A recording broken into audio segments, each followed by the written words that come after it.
आज के इस वीडियो में हम क्लास 9 के चैप्टर नंबर 4 पढ़ेंगे, जो कि है in the kingdom of fools. It is believe that fools are so dangerous that only very wise people can manage them. ऐसा माना जाता है कि जो बेवकूफ़ होते हैं वो काफ़ी खतरनाक भी होते हैं। सिर्फ एक वाइज पर्सन जो होता है ना, कोई समझदार जो होता है, जो ऑनेस्ट होता है, वही उन्हें मैनेज कर सकता है, संभाल सकता है। Who are the fools in this story? इस स्टोरी में फूल जो बेवकूफ़ है वो कौन है? Who are the fools? What happen to them? और उनके साथ क्या होता है, उन बेवकूफ़ के साथ क्या हो सकता है, ये क्या होता है, इस स्टोरी में हम पढ़ेंगे, देखेंगे, जानेंगे। इन the kingdom of fools both the king and the minister were idiots. क्या एक बेवकूफ़ों का साम्राज्य है, जिसमें कि जो राजा है, उसके जो मंत्री हैं, वो सब के सब क्या बेवकूफ़ हैं, इडियट्स हैं। They didn't want to run things like other king, so they decided to change night into day and day into night. वो क्या, वो बाकी राजाओं की तरह चीज़ों को रन नहीं करना चाहते थे, मतलब बाकी राजाओं की तरह नॉर्मल नहीं चलना चाहते थे। वो डिसाइड करते कि वो कुछ अलग तरीके से अपने साम्राज्य को रन करेंगे, चलाएंगे। तो उन्होंने ये डिसीजन लिया कि वो रात को क्या दिन में बदल देंगे और दिन को रात में। They order that everyone should be awake at night. अब वो क्या ऑर्डर देते हैं कि जो सारे लोग हैं वो सब के सब पूरी रात जागेंगे, till their fields and run their businesses only after dark and go to bed as soon as the sun came up. और क्या करेंगे, जो भी उनके खेती बाड़ी का काम है ना, फील्ड वर्क जो भी है वो, या फिर बिजनेस जिनके भी मतलब दुकानें चलती हैं, जो भी बिजनेसेस हैं, वो सब वो रात में चलाएंगे। और दिन जैसे ही होने वाला होगा, दिन का उजाला जैसे ही मतलब हो जाएगा, तो वो सब के सब जितनी जल्द हो सके सब सोने चले जाएंगे। जैसे हम क्या करते हैं, नॉर्मली रात के समय सोने चले जाते हैं और पूरे दिन काम करते हैं। लेकिन यहाँ वो बोलते हैं कि पूरी रात लोग काम करेंगे और दिन के समय जैसे ही सूरज निकलने वाला होगा, जितनी जल्दी हो सके सब सोने चले जाएंगे। Anyone who disobeyed would be punished with death. जो भी इस चीज को नहीं मानेगा, इस चीज को डिसओबे करेगा, इसकी मतलब अवहेलना एक तरह से कहते हैं ना, खारिज करेगा, इसको नहीं मानेगा, उसे पनिशमेंट मिलेगा। और पनिशमेंट में भी क्या, उसे मौत की सजा मिलेगी।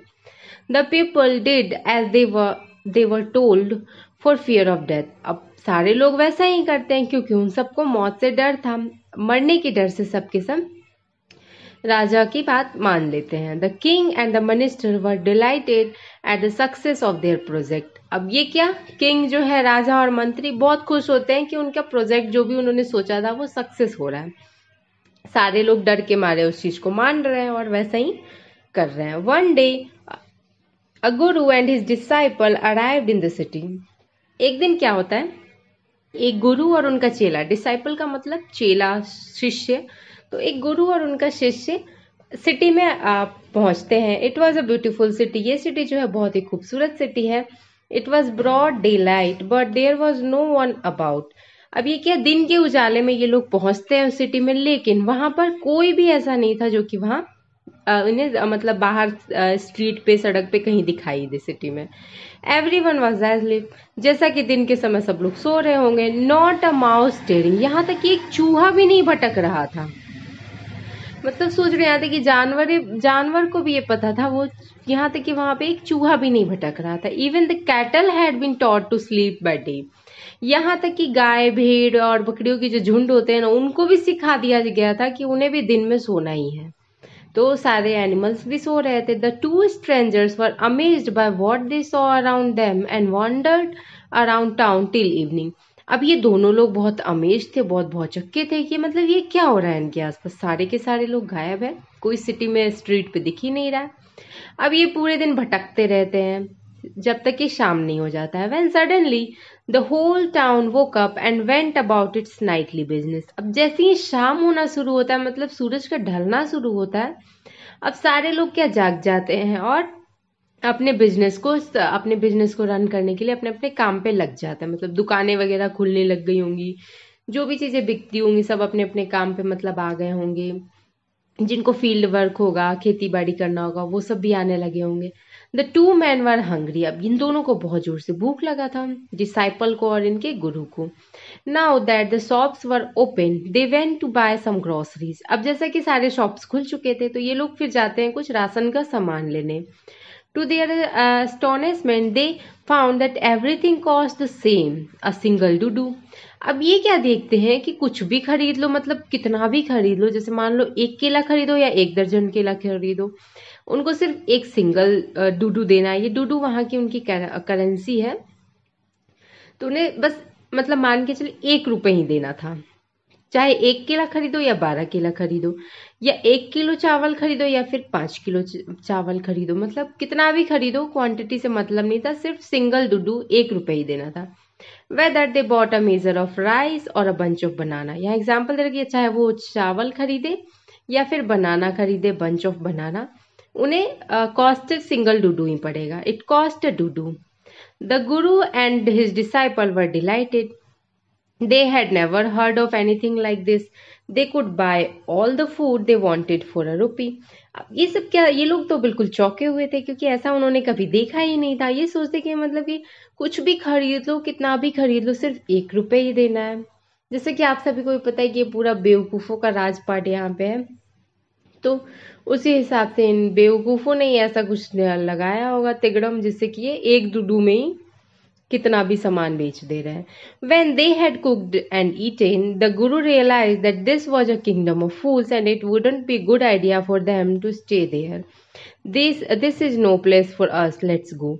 अब खाना पका के खाने के बाद जो गुरु थे उनको रियलाइज हो जाता है कि ये जो किंगडम है ये हमारे लिए नहीं बना है, मतलब हमारे लिए यहाँ पे कोई जगह नहीं है, ये बेवकूफ़ों के रहने की जगह है। हो सकता है कल को हम किसी मुसीबत में पड़ जाए तो यहाँ रुकना कोई मतलब सही आइडिया नहीं होगा। लेट्स गो, हमें यहाँ से निकलना चाहिए। He said to his disciple. अब क्या वो अपने चेले से मतलब अपने शिष्य से बोलते हैं कि यहाँ रुकने में समझदारी नहीं है, यहाँ से हमें निकलना चाहिए, क्योंकि जैसा कि ये बेवकूफ़ों का किंगडम है, कल को क्या हो कुछ नहीं कह सकते।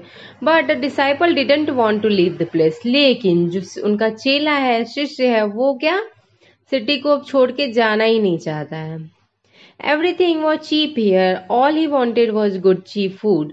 The Guru said, they are all fools. This won't last very long, and you can't tell what they will do you next. अब यहाँ क्या वो शिष्य जो है वो बोलता है कि यहाँ पे हर चीज़ बहुत सस्ता है, मतलब मुझे जो चीज़ चाहिए वो है एक अच्छा खाना, जो कि मुझे यहाँ बहुत सस्ते में मिल जा रहा है। लेकिन गुरु उसको समझाने की कोशिश करते हैं कि यहाँ पे सारे के सारे बेवकूफ़ भरे पड़े हैं। ये हो सकता है मतलब खाने के चक्कर में तुम कहीं किसी मतलब बड़ी मुसीबत में ना फंस जाओ। कुछ नहीं कह सकते कि ये कल को क्या करे, क्या नए नियम ले आए, क्या कर दे। But the disciple wouldn't listen to the guru wisdom. He wanted to stay. लेकिन वो गुरु की बातों को बिल्कुल नहीं मानता है, खारिज कर देता है, वो सुनना भी नहीं चाहता, वो बस यहाँ रुकना चाहता था क्योंकि उसे सस्ता खाना मिल रहा था और वो बहुत खुश था इस चीज़ से। The Guru finally give up and said do what you want. आखिरकार गुरु जो है वो हार मान लेते हैं और बोलते हैं कि जो मर्जी है, जो तुम चाहते हो वो करो। आई एम गोइंग, मैं तो यहाँ से चला, मैं तो यहाँ से जा रहा हूँ। एंड लेफ्ट, और चले भी जाते हैं। The disciple stayed on, at his fill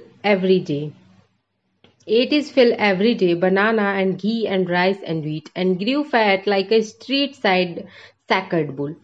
अब वो क्या करता है, डिसाइपल तो वहीं रुक जाता है और रोज बनाना खाता है, घी खाता है, चावल खाता है, वीट खाता है, और बिल्कुल जो स्ट्रीट साइड बुल जो नहीं होता उसकी तरह वो मोटा हो जाता है। One bright day, a thief broke into a rich merchant house. He had made a hole in the wall and sneaked in. And as he was carrying out his loot, the wall of the old house collapsed on his head and killed him on the spot.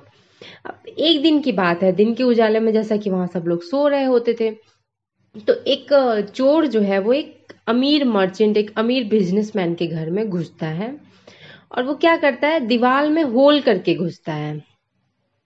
अब वो घुसा था लूट करने के लिए, मतलब चोरी करने के लिए, डकैती करने के लिए, लूटपाट करने के लिए। अब जिस होल से वो घुसता है वो क्या होता है, वो दीवार जो था कमजोर था और वो दीवार उसके सर पे गिर जाता है और वो उसका on the spot he death हो जाता है, वो मर जाता है उस दीवार के गिरने से। His brother ran to the king and complain. अब जिसकी मौत हुई थी ना, जिस चोर की, उसका जो भाई था वो दौड़ करके किंग के पास जाता है, मतलब उस चोर का भाई किंग के पास जाता है और कंप्लेन करता है your highness, when my brother was pursuing his ancient trade, a wall fell on him and killed him. वो बताता है कि जैसा कि हमारे पूर्वज तक भी यही काम करते आ रहे थे और हम भी उसी काम को आगे लेकर के जा रहे थे। वो काम क्या था? चोरी का काम, चोरी डकैती का काम। तो वही काम मेरा भाई भी करने गया था, लेकिन एक जो दीवार है वो उसके ऊपर गिर गया और उसकी जान चली गई, वो वहीं पे मर गया। This merchant is to blame. और जिस मर्चेंट का, जिस अमीर बिजनेसमैन का वो दीवार है, उसे सजा होनी चाहिए। He should have built a good strong wall. उसे एक मजबूत दीवार बनाना चाहिए था, जो कि एक अच्छा और मजबूत हो। You must punish the wrong doer and compensate the family for this injustice. अब यहाँ क्या वो इंसाफ मांग रहा है? मतलब कि बताओ, एक तो चोरी करने गया था, ऊपर से जिसके घर में चोरी करने गया था उसी को एक मर्डरर बता रहा है यहाँ पे, कि मतलब उसी की वजह से ये सब कुछ हुआ। उसको एक मजबूत दीवार बनाना चाहिए था। अगर वो मजबूत दीवार बनाता तो उसके भाई की मृत्यु नहीं होती। अब वो बोलता है कि उस गलत करने वाले को सजा भी होनी चाहिए और उसकी फैमिली को कंपनसेट भी, मतलब कि कुछ जुर्माने के तौर पे भरपाई भी करना चाहिए। The king said justice will be done. अब यहाँ क्या किंग कहते कि हाँ, इंसाफ तो मिलेगा। डोंट वरी, तुम चिंता मत करो। मतलब कि गलत जो चोर है, चोर के ही भाई को बोल रहे कि चिंता मत करो। And at once summon the owner of the house. अब इसके बाद ये क्या, एक नोटिस जारी करते कि मतलब जिसका घर है उसको पकड़ के लाया जाए।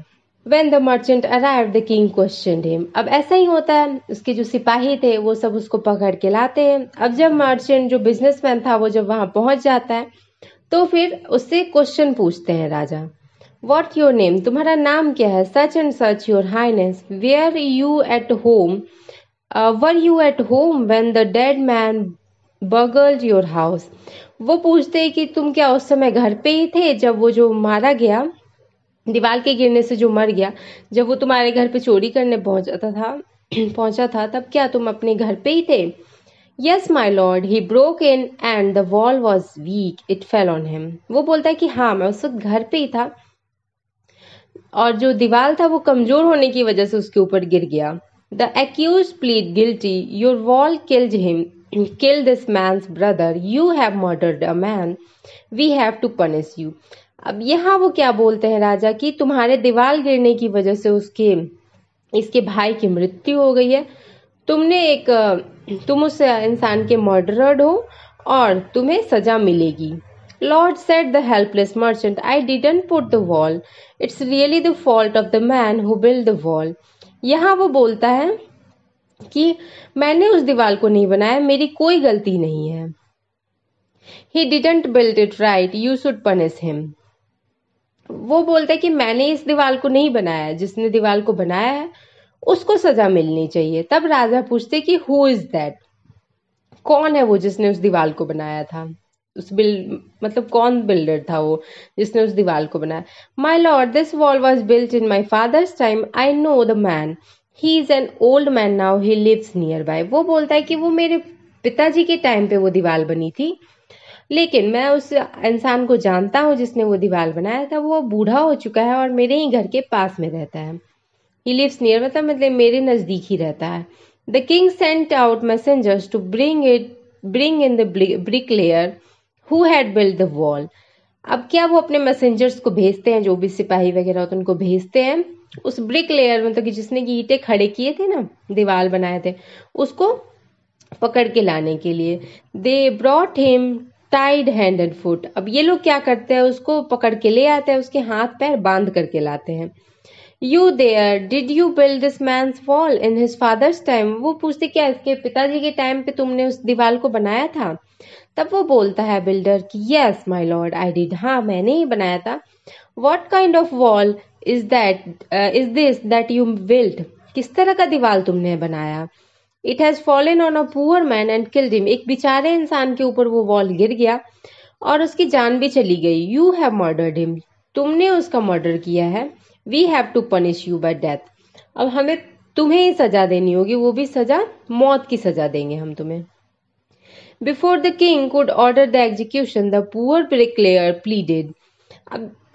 अब मतलब कि इससे आगे कुछ वो ऑर्डर देता, मतलब कुछ अपने बात को आगे बढ़ाता राजा, कि उससे पहले ही ब्रिक लेयर जो था, ईटा मतलब दीवार बनाने वाला जो था, वो रिक्वेस्ट करने लगता है। वो बोलता है please listen to me before you give your orders, order देने से पहले मेरी बात सुन लो। It's true I build this wall and it was no good.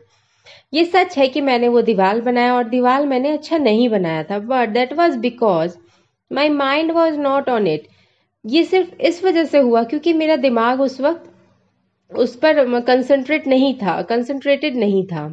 मतलब मेरा ध्यान उस दीवार को बनाने में नहीं लग रहा था उस वक्त। I remember very well a dancing girl who was going up and down and street all day with her anklets jingling. मुझे याद है कि उस दिन एक लड़की थी जो कि बार बार ऊपर नीचे सड़क पे जा रही थी, आ रही थी, और उसके पायल की जो आवाज थी ना, वो जिंगलिंग मतलब मतलब उसके पायल के बजने की आवाज की वजह से ये डिस्टर्ब हुआ था। And I couldn't keep my eyes on my mind and the wall I was building. और मैं अपने दिमाग को और अपनी आंखों को मतलब जिस काम को कर रहा था उस काम पे नहीं लगा पाया, जो कि वो उस वक्त दीवार को बनाने में, बिल्डिंग करने में लगाना था, लेकिन वो नहीं लगा पा रहा था क्योंकि उसका ध्यान जो था उस लड़की के एंकलेट के बजने की वजह से भटक जा रहा था। तो मतलब इसके कहने का मतलब कि ये सारी गलती उस लड़की की है जो उस वक्त पायल पहन करके बार बार ऊपर नीचे कर रही थी और उसके पायल से इसे डिस्टरबेंस हुआ। यू आर राइट, उसके पायल के घुंघरू से इसको डिस्टरबेंस हुआ। You are right, the case depends, we must look into it. It is not easy to जज such complicated cases, let's get that answer wherever she is. अब यहाँ वो राजा बोलते कि हाँ तुम सही बोल रहे हो, केस जो है और डिपेंस होता जा रहा है, मतलब और डीप में जा रहे हैं ये लोग केस के। और वो बोलता है कि मतलब कि इतना ये थोड़ा कॉम्प्लिकेटेड केस है, इसको मतलब हमें बहुत ज्यादा गौर फरमाना होगा। अब ये बोलता है राजा कि उस डांसर जो लड़की थी ना उसको पकड़ के लाने के लिए, उस डांसर लड़की को लेकर के आओ। The dancing girl now an old woman came trembling to the court. अब वो जो डांसिंग गर्ल जो थी ना वो बूढ़ी हो चुकी है, वो कोर्ट में कांपते हुए आती है। Did you walk up and down that street many years ago. अब उससे राजा पूछते कि क्या तुम उस वक्त स्ट्रीट पे चल रही थी काफी साल पहले, while this poor man was building a wall, जब ये बेचारा आदमी दीवार बना रहा था। डिड यू सी हिम, क्या तुमने उसे देखा था। Yes my lord I remember it very well, हाँ हाँ मुझे बिल्कुल अच्छे से याद है। So you did walk up and down with your anklets jingling, क्या तुम अपने घुंघरुओं की आवाज के साथ बार बार ऊपर नीचे कर रही थी। You were young and you distracted him, तुम उस वक्त यंग भी थी, जवान भी थी, और तुमने इसका ध्यान भटकाया। सो ही बिल्ट अ बैड वॉल, और इसी वजह से इसने एक खराब दीवार खड़ी कर दी। It has fallen on a poor burglar and killed him, और ये एक बेचारे आदमी के ऊपर गिर गया और उसकी जान भी चली गई। You have killed an innocent man, you will have to be punished, और तुम ही हो उस मतलब उस आदमी की जो एक हत्यारा जो कहते हैं ना किलर, वो तुम ही हो उस बेचारे इनोसेंट इंसान के हत्यारे।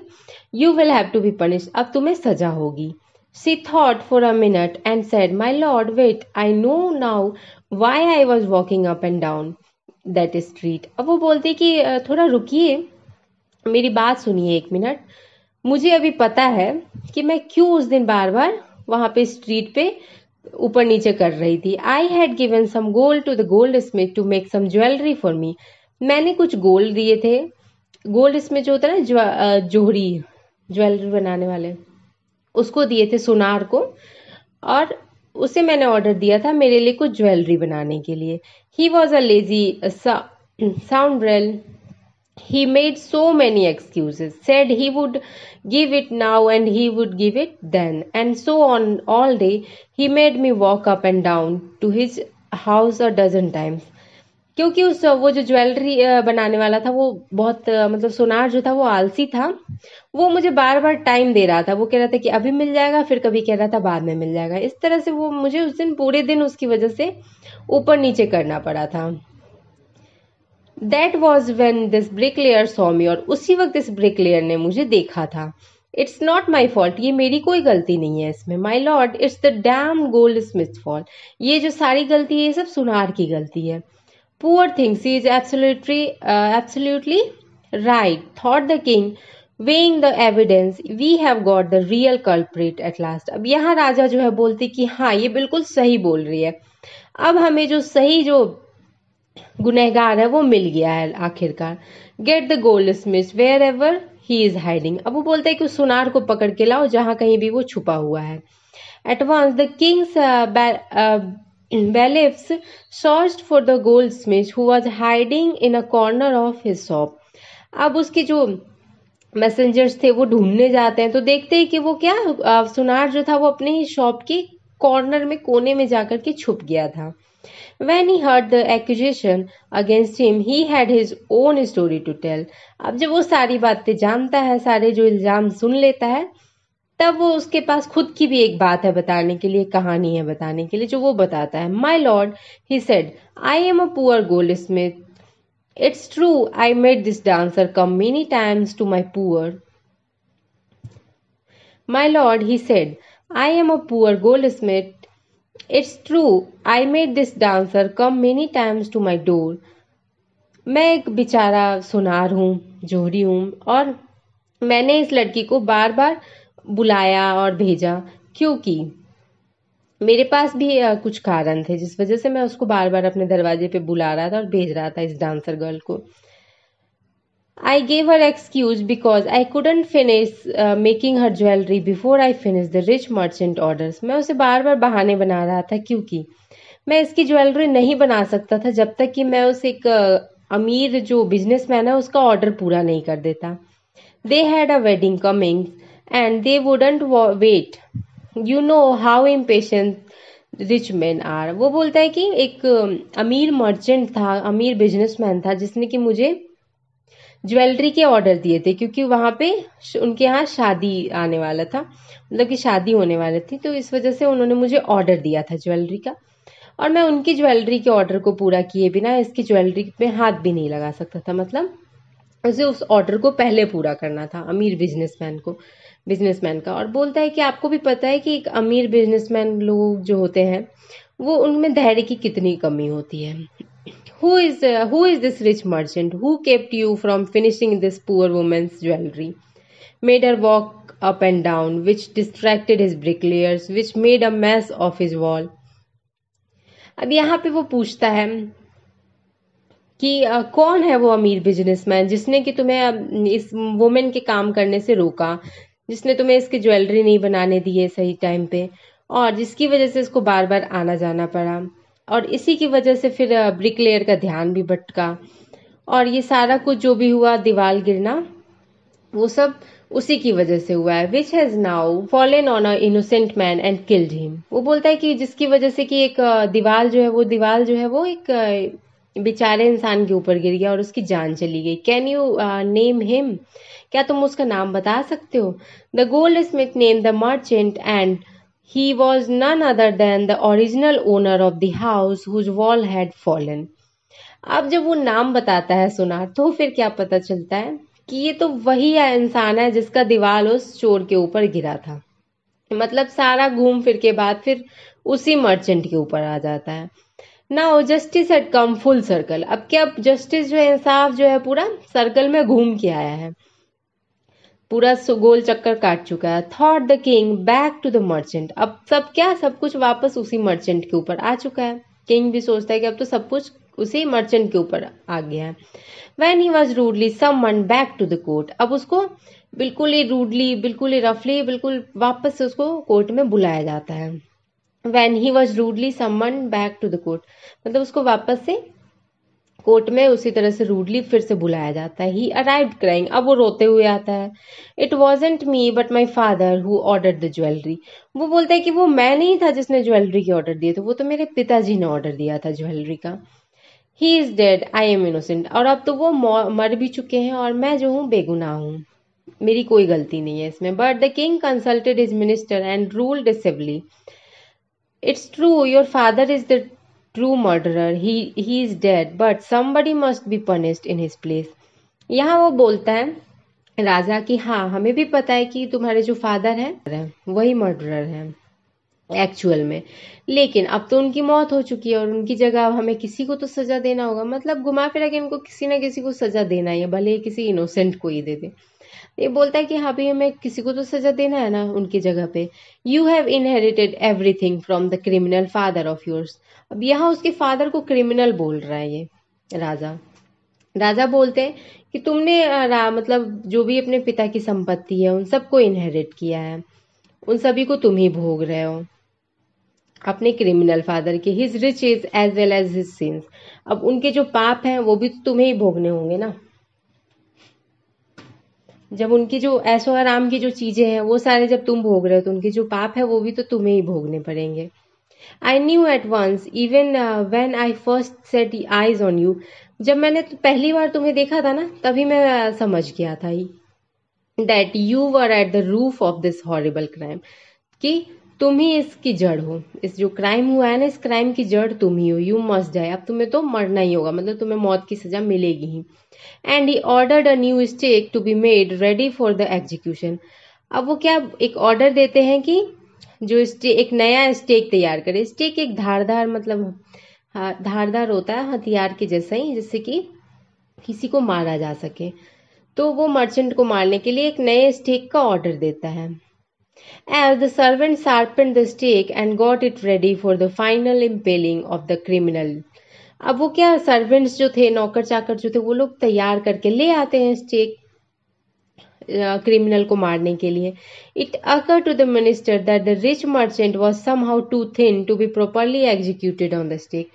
अब इन लोगों को क्या ये महसूस होता है कि वो जो स्टेक है, स्टेक के हिसाब से जो मर्चेंट है जो बिजनेसमैन है वो काफी ज्यादा पतला है।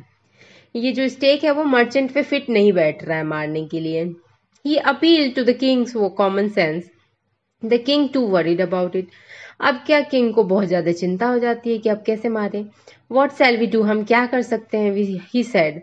When suddenly it struck him that all they needed to do was to find a man fat enough to fit the stake। अब उनको लगता है कि हमें क्या करना है, सबसे मेन चीज हमें ये करना है कि अब हमें कोई ऐसे इंसान को ढूंढना है जो कि स्टेक पे फिट हो मरने के लिए।